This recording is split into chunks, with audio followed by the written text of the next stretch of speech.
Everyone, আসসালামু আলাইকুম। Cooking with শোভার আজকের আয়োজনে আপনাদের সাথে শেয়ার করব আমার দেশের বাড়ি মানিকগঞ্জের একটি জনপ্রিয় খাবার। বাংলাদেশের আর কোন জেলায় এই খাবারটা খাওয়া হয় আমি ঠিক জানি না।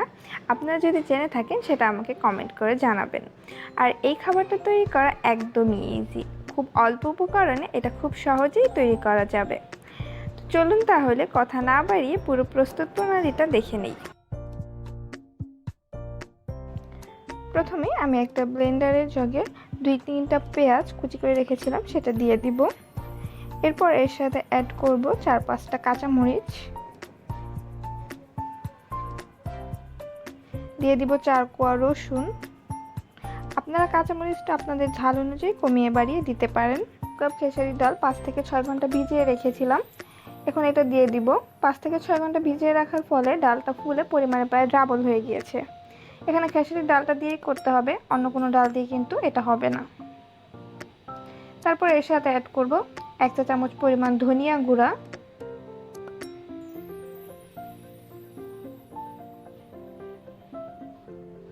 দিয়ে দিব 1/2 চা চামচ হলুদের গুঁড়া আর লবণ পরিমাণ মতো। এখন এই সবগুলো উপকরণকে আমি ব্লেন্ড করে নিব। ব্লেন্ড করা হয়ে গেলে আমি ডালটাকে একটা বাটিতে ঢেলে নিচ্ছি।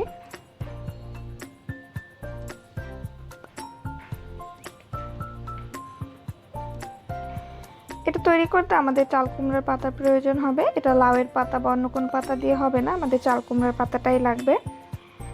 তো আমি এই চাল কুমড়ার পাতার মধ্যে আমি যে ডালটা ব্লেন্ড করে রেখেছি সেই ডালটাকে মাখিয়ে নিব। এই পর্যায়ে খুব বেশি ডাল মাখাতে যাবেন না, তাহলে ভিতরের দিকটা কাঁচা থেকে যাবে।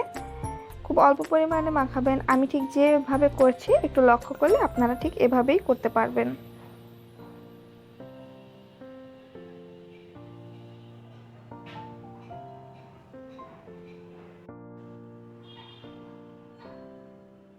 পুরো পাতায় ডালটা মাখানো হয়ে গেলে আমি এটাকে 2 সাইড থেকে ভাঁজ করে নিব এবং এর সাইডে যে কোনাগুলো থাকবে সেগুলোকে একটু ভাঁজ করে ভিতরে ঢুকিয়ে দিব।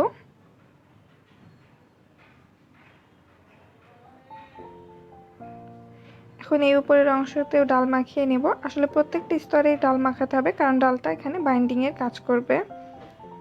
বাট খুব বেশি ডাল মাখাতে যাবেন না, অল্প পরিমাণেই মাখাবেন।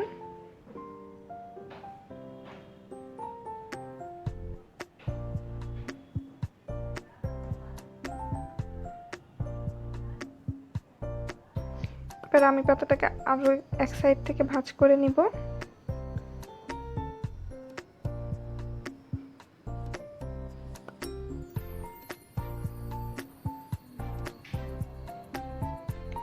এবার এই উপরের অংশে একটু বেশি ডাল দিব, কারণ এটা যেহেতু বাইরের অংশ তাই একটু বেশি পরিমাণে ডাল দিতে হবে।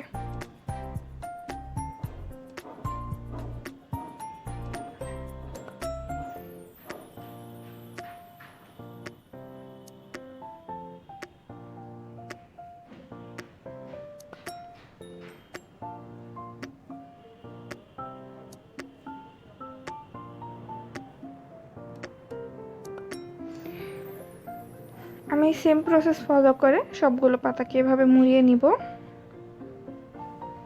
এখন একটা কড়াইতে আমি তেল গরম করে নিয়েছি, এখন এর মধ্যে পাতাটাকে ভেজে নিব। 2 সাইড থেকে বাদামি কালার করে একটু টাইম নিয়ে ভাজবেন।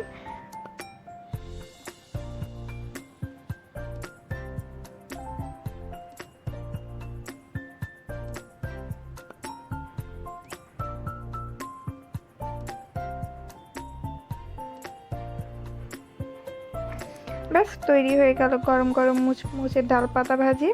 এটা আপনারা ভাত দিয়ে খেতে পারেন কিংবা বিকেলের নাস্তায় এমনিই খেতে পারেন। আপনি যেভাবেই খান না কেন, আশা করি আপনাদের খাবারটা ভালো লাগবে। এই ছিল আমার আজকের ভিডিওটা ভালো লাগলে অবশ্যই লাইক, কমেন্ট এবং শেয়ার করতে ভুলবেন না। আর আপনি যদি আমার চ্যানেলে নতুন হয়ে থাকেন প্লিজ সাবস্ক্রাইব মাই চ্যানেল। আজকের মতো এখানে বিদায় নিচ্ছি। সবাই ভালো থাকবেন, সুস্থ থাকবেন। আল্লাহ হাফেজ।